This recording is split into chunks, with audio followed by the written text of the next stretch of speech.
copil, vom face niște transmisiuni extraordinare, vom fi ca la meciurile de fotbal, toți o să fie când noi, iar camera vă va iubi în acest moment. Camera vă va iubi, va fi super distracție, va fi super amuzament. Ai unica ocazie să fuzionezi cu emisiunea Zero. Orgii? Cu multe femei și mult sex. Eu le pot cuceri numai prin striptease. Hai, omule, că sting și camera. Am treabă.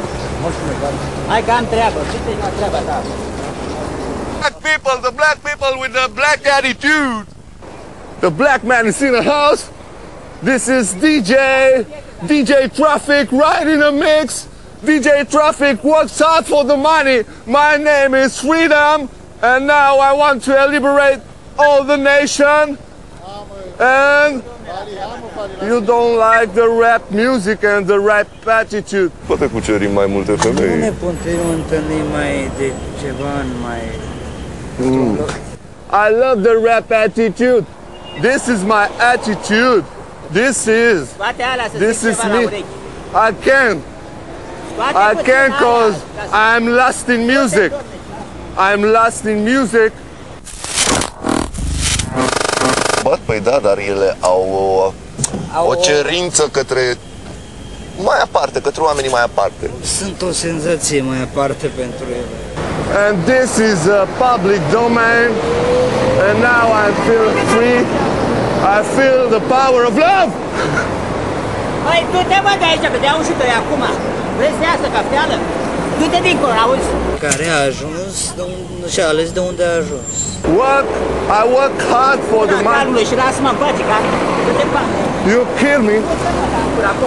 Du-te acolo, în partea aia. Deosebite vocale, bineînțeles. Suntem la o emisiune de succes și îl avem alături de noi pe... Marius.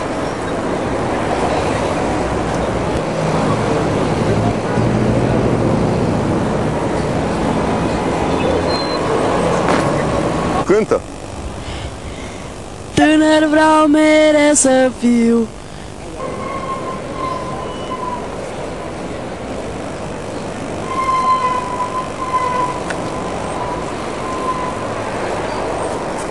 Ça va, je suis enchanté parce que tu Eiffel 65.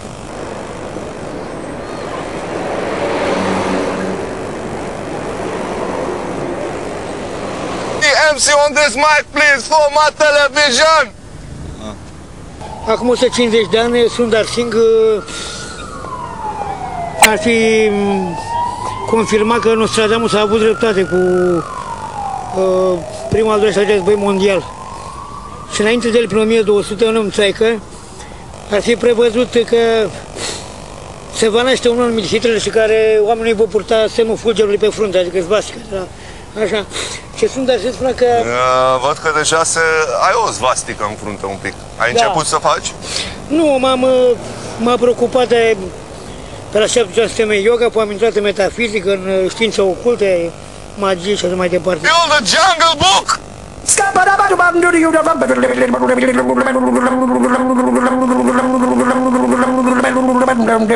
Vreau să ajung acasă. Acasă? Da. Acasă? Unde? În Africa. În Africa? Da. Din ce țară sunteți? M-am mutat în Africa și sunt la pensie. Cum? De aici, e jar. Suntem încântați să vă avem în emisiunea noastră. Ne puteți spune ceva? Anume. Orice? Da. Vreau să ajung în străinătate foarte urgent. Foarte repede? Da. Și noi, de ce? În colivă și eu? Da, ești invitatul meu. Sunteți pensionar din Africa? Din România, mi-am dosarul în România și m-am mutat în Africa. Și nu știți mai precis în ce țară din Africa? Sunt de origine română. Da. Și m-am mutat în Africa.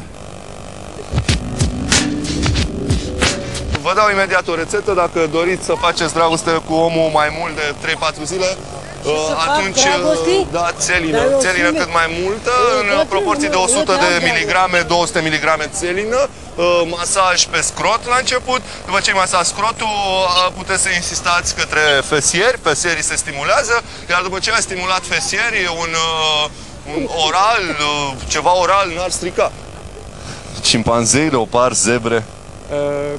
Nu mă bag peste animale, eu decât doar...